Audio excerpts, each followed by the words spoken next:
Today, we are back at you with another mock draft, this time out of the 6th spot. So, without further ado, let's get into the draft room. All right, so here we are, PPR, one quarterback mock draft. We'll go over the settings in just a little bit more detail. So, you start obviously just one quarterback, 2 running backs, 3 wide receivers, 1 tight end, and 3 flexes to make, if I'm doing my math right, 10 starting roster spots. We're going to be drafting out of the 6th hole today. So without further ado, let's start this mock. And again, yes, we are going to be drafting against the computer today. I don't necessarily mind. I think Jamar Chase is going to be the consensus 101. I don't necessarily mind wacky stuff at the start because you never know what's going to happen in your league. You never know. I mean, you might have an Eagles fan picking number 1 overall, so Saquon Barkley might come off the board. Now, what would be egregious, in my opinion, is if, Jamar Chase was available at this pick. I don't think that would happen in any league, so I want this to be as reflective of what could happen as possible. And that, I mean, I think Sleeper's redraft ADP isn't horrible. I really want Malik Neighbors this year, and I get it. CeeDee Lamb's on the board, Puka's on the board, or did I say CeeDee Lamb? I really want Malik Neighbors, so I'm going to take Malik Neighbors here and build a team around him. The target share should just absolutely be insane. The Giants really didn't add much of anything to their wide receiver core. What's there is Darius Slayton, Wan'Dale Robinson, Theo Johnson. The quarterback situation's much improved. I put out a YouTube short on this channel. You should go check it out, of why I think Malik Neighbors could be the 101 next year. You tell me if you think I'm crazy. So now we are back here at the 207. CeeDee Lamb, Amon-Ra, Puka, Derrick Henry, Nico, Christian McCaffrey, all these guys, Genty, bunch of people coming off the board. Drake London would be my top option on my board right now. He's sitting at the top of the queue. I also wouldn't mind Ladd McConkey. I honestly think it's between those two guys, but I'm just going to go with who I think is going to be in the higher volume passing attack, and he's going to have an insane target share, and that's going to be Drake London. Drake London, to me, I think he's another wide receiver. And again, there is some uncertainty there with Michael Penix. I get it, but it's going to be really hard for me to figure him not having at least a 30%, 29, 28, 30% target share, somewhere around there, in an offense that should be halfway decent. If Michael Penix is anything close to I mean, I think he's going to be better than Kirk Cousins was last year. And if that's the case, Drake London should have a really, really good season. And like, these quarterbacks come off the board really early. Again, I don't think that's crazy to think. Maybe a little bit earlier than they would come off the board in your league, potentially. Now it's going to, Rashee Rice is obviously still going to come off the board here probably in round 4. I honestly think with the 2 to 4 game suspension, that's about right. Round 4, round 5 is about right, so we're not going to change that. But we're up here on the board, and I do think that there's a wide receiver. Kyron Williams is there. Breece Hall, who I like quite a bit, is there for a running back. But I think we lean into this 0-ish RB build that we have here and go with Garrett Wilson, who should just be another wide receiver that should have an insane target share. And the targets are probably going to be down for him this year. I understand, but he's still going to get an insane target share. And oh man, like, we're going to have a dilemma with this next pick. But let me talk about Garrett Wilson for a second. As much as I don't really like Justin Fields in Dynasty, I acknowledge that his upside in fantasy football is immense. And we saw what he could do for DJ Moore once upon a time. And I think that a quarterback like Justin Fields many times locks onto his number one target and force feeds them the football. And these three wide receivers that I have here are all clearly the number one option in their offenses, are all going to see an insane target share. And in a PPR league where we don't necessarily have to be dependent on touchdowns, I think that this I would be ecstatic if this was my start in a full PPR league. And it's going to get even better because I can if I can, in a PPR league, what I really like to do is fill my flexes with pass catching running backs and wide receivers. And we're going to be able to fill up this flex with Devontae Adams. Again, I know he's the number 2 option with the Rams right now, but golly, that's going to be a really efficient passing attack. And Devontae Adams is going to be a huge part of that. Outside of Puka Nacua and Devontae Adams, it's Tutu Atwell. They don't really Tyler Higbee is there, but outside of those guys, there really isn't much target competition, and we know what kind of target share Puka is going to get. We know what kind of target share Cooper Kupp has gotten in the past, and Devontae Adams is not over the hill. He's one of my favorite targets, and I think he's undervalued right now. And wow, I mean, if this would be my start, I think running backs came off the board a little bit quicker in this one. And it's going to be interesting to see, too. I'm talking like, where I'm drafting against other people, but Quinshon Judkins, it'll be interesting to see where he goes in your real fantasy football draft. I'm just going to let him come off the board wherever he comes off the board because I don't think it's overly egregious. And now, again, I think the value here is at wide receiver or tight end. Hawkinson would be a nice pick. I think Jalen Waddle would be nice. Trevion Henderson, maybe he falls back to us. Potentially, we could get him. But to me, I think RJ Harvey's there. I do like RJ Harvey quite a bit. We could swing for the fences and go with Travis Hunter. That would be insane.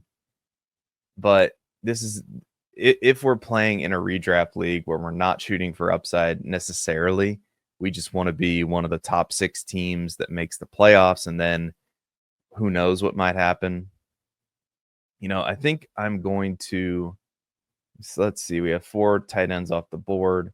I think I am going to lock in TJ Hawkinson because I do think that if TJ Hawkinson is healthy, he is a legitimate top 3 option at the position. That offense, I think the top 2 targets in the offense this year are going to be Justin Jefferson and TJ Hawkinson. I think Jordan Addison could be the odd man out potentially, and he could get back to seeing a 20%, 22% target share. And if that happens, then I think that in 5th, 6th round, I think he's going to be well worth the pick. And now I think this is going to be the time where we turn our attention to running back. And I think there are 2 options on the board currently, although there is a wide receiver that should not be available right now that is, and we could just continue to fill up our flex spots. But I do think that based on our team need right now, I think running back is the way we need to go, especially with the 2 running backs on the board that I'm seeing. I can't take Quinshon at this point. I really like the player, but he's probably going to miss multiple games. My Dynasty Roundtable co-host last night, Matt Babbage, pointed out that Kareem Hunt, back when he was suspended, he got 8 games. And you remember that footage was awful of him clocking. And it's not funny. I shouldn't be laughing, but the reason I did is because of just how egregious it was.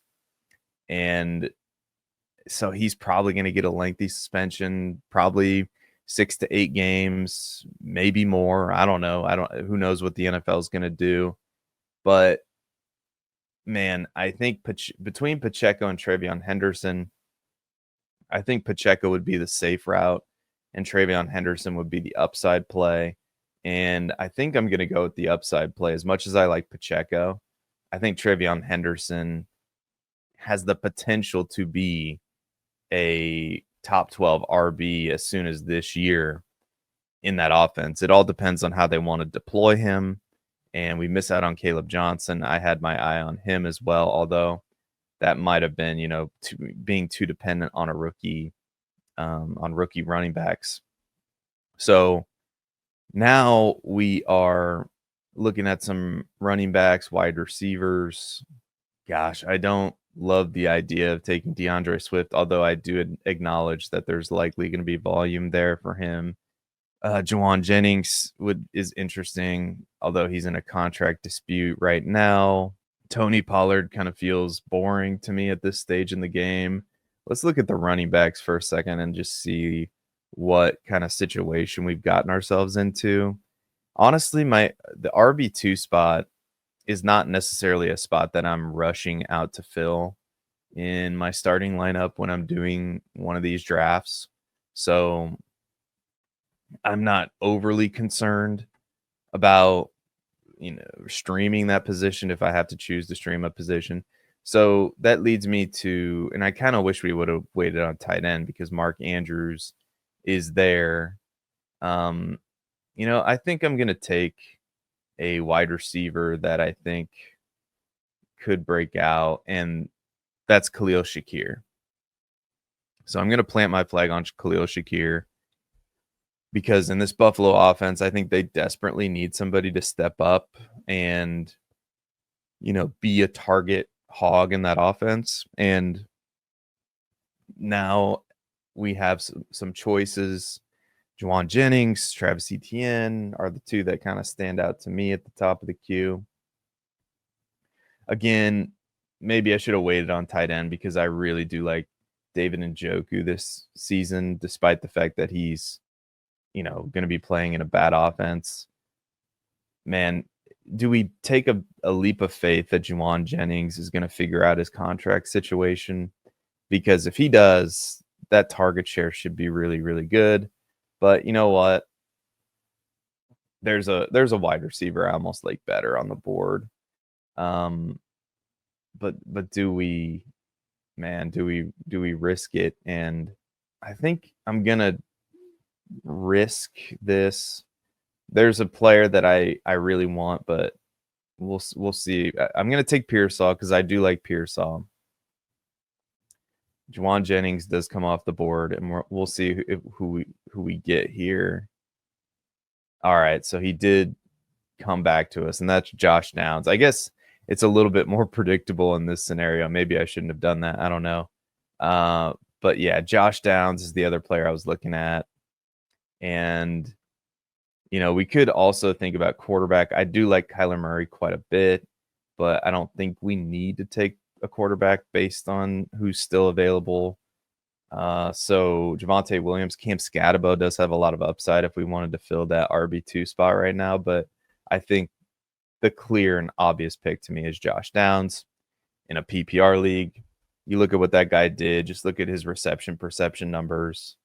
They're off the charts. And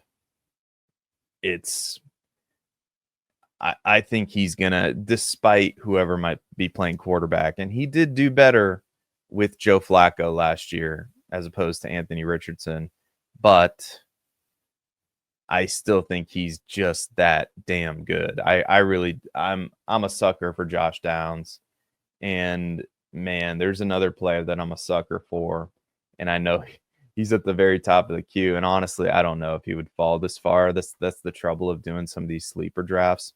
I think Emeka Egbuka would be off the board by now. In fact, you know what? But I'm not really seeing an obvious bad pick here.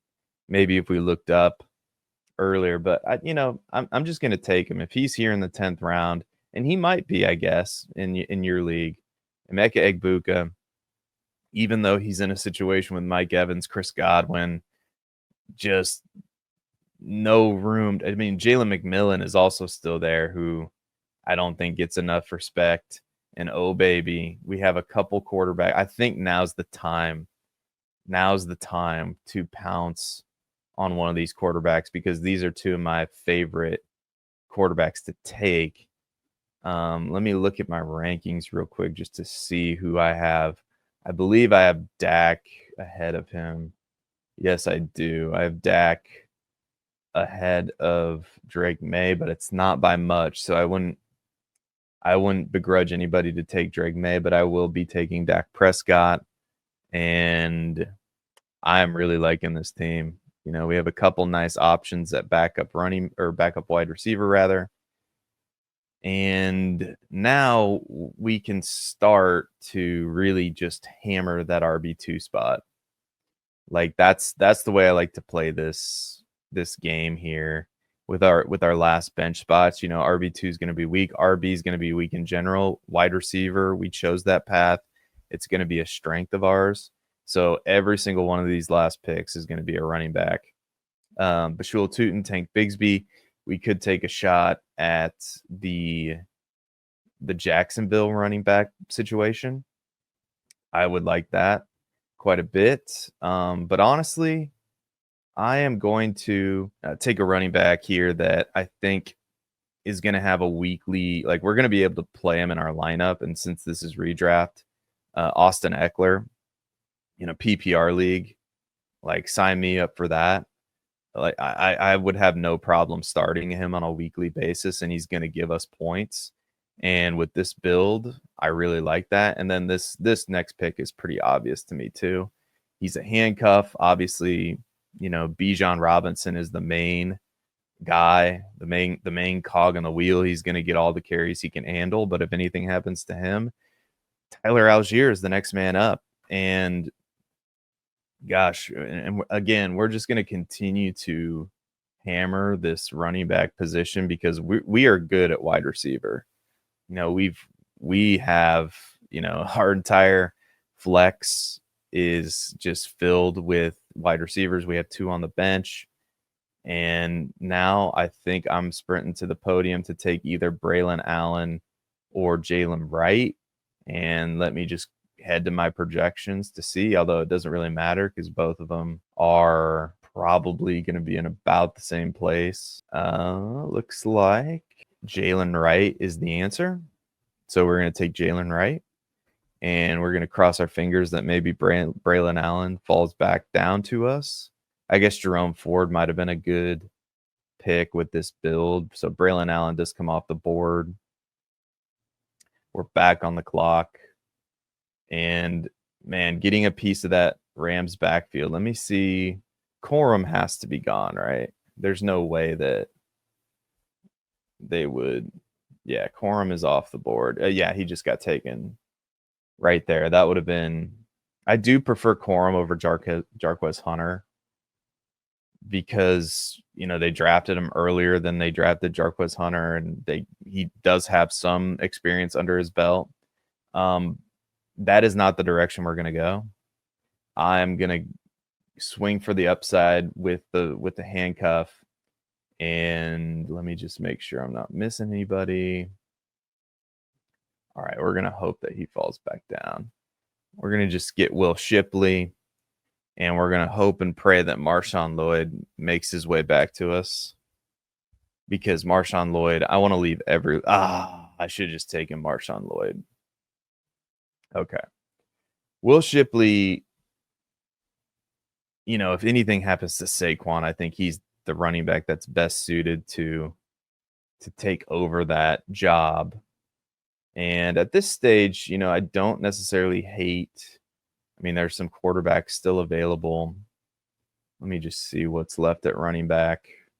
We have Jaleel McLaughlin. Yeah, I'm not really loving any of these options, if I'm being honest. So running back dried up real quick, and it was good that we got, 3 handcuffs there, and Tyler Algier, Jalen Wright, Will Shipley, and a guy who can start for us, and Austin Eckler.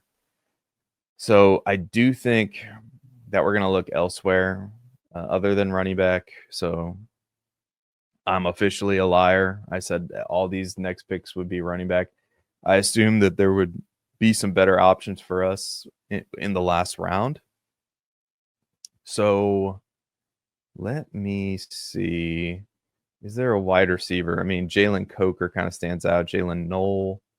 stands out to me. Dante Thornton has been rising up boards, but I'm going to go with an upside rookie shot here. And Jalen Noel, I think it depends on if Christian Kirk is good or not. If Christian Kirk is not very good, I mean, Jalen Noel could take over that role very, very easily. So let's take a look at this draft really quickly, and then we'll review it, and then we'll get out of here. Let me just make sure that, yep, you can see that. So we started with a bunch of wide receivers: Malik Neighbors, Drake London, Garrett Wilson, Devontae Adams. We went with a tight end, TJ Hawkinson. Kind of had regrets. Do people still say regrets? I don't even know where that's from, to be honest with you. So we took a tight end. We took our, if you want to call him a hero, Travion Henderson, running back.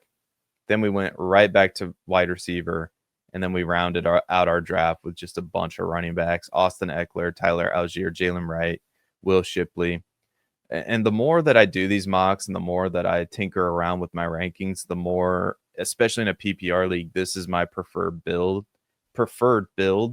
with going wide receiver heavy. Now, should I have, mixed in a running back here?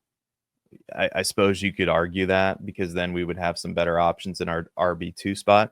But again, I'm not rushing out to fill that RB2 spot. I don't think it's a very valuable position to just go rush out there and fill, unless you're able to start with just two insane running backs like Team 10 did with, if I can even click over there, like Team 10 did with Derrick Henry and Ashton Genty. Okay, so I can't click over to Team 10, so I can click out of here. Derrick Henry and Ashton Genty, like, I'm fine with that start. I think both of the, obviously Derrick Henry is, and we know what kind of opportunity Ashton Genty should get this year. So I would be fine with something like that, especially considering one of those running backs is a pass catcher. But just locking down these elite wide receivers and filling up your flex position with either pass catching running backs or wide receivers, I think is the best way to optimize those PPR lineups, especially if your league is going to give you just a ton of flex spots. And in this format that we're drafting in, there were 3 flex spots, and I filled every single one of those up with a wide receiver. And, our 2 running backs are both pass catching running backs that we're going to be slotting into our lineup to start. And then our handcuffs, I think, have a lot of upside. So I really do like how this turned out. And the more that I get into this, the more I'm fine waiting on quarterback. I'm not going to be taking a quarterback, especially if they're going in round 2 or round 3. Now, I think that is a bit rich. The sleeper bots in the sleeper redraft rankings are a bit off in that way, if you ask me. But still, getting Dak Prescott in round 9 or 10 or round 11, or JJ McCarthy in round 12, Drake May in round 12, those are great options. Even Brock Purdy in round 9, Caleb Williams in round 10, Justin Herbert in round 10. I would take that just every single day over taking, a Jalen Hurts in round 4 or a Josh Allen in round 2 or 3. Like, again, it's hard to go wrong with one of those elite quarterbacks, but the price, if you're going to take them over, a T Higgins or a Garrett Wilson, I just can't do it. But anyway, thank you so much for watching. Let me know what you think of this draft in the comments. Be sure to like the video. If you liked it, subscribe to the channel if you want more of it. Click the alarm bell until it goes ding to be notified of new content when it drops on the channel. And until next time, be good, everybody, and we will see you later.